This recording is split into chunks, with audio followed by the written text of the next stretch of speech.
السلام علیکم، آپ دیکھ رہے ہیں سٹی 11 نیوز پاکستان HD۔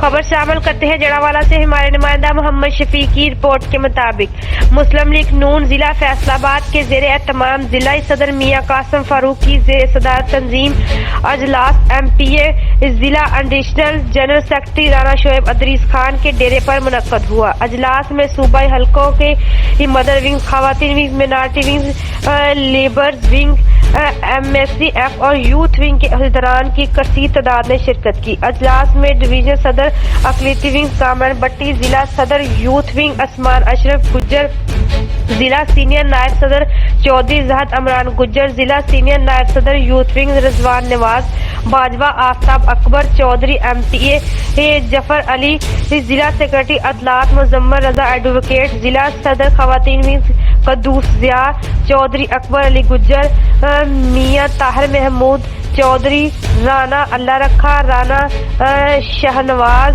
ابو بکر کموکا، وسیم الحسن چٹھا، رانا وارث حسین، ملک شاہد اقبال اوان، سابقہ MPA افتخار گن، ارشد گجر، دیگر عہدیداران بھی موجود تھے۔ اجلاس میں تنظیمی امور اور 16 اکتوبر کے جلسے کے حوالے سے مشاورات کی گئی۔ اس موقع پر مقررین نے خطاب کرتے ہوئے کہا کہ جمہوریت کی بالادستی اور ووٹ کو عزت دو کا نعرہ اب 22 کروڑ عوام کا نعرہ بن چکا ہے۔ 16 اکتوبر گجرانوالہ کا جلسہ PDM رہنماؤں کی خصوصی شرکت سے تاریخ ساز بن جائے گا۔ مزید خبروں کے لیے دیکھتے رہیے سٹی 11 نیوز پاکستان HD۔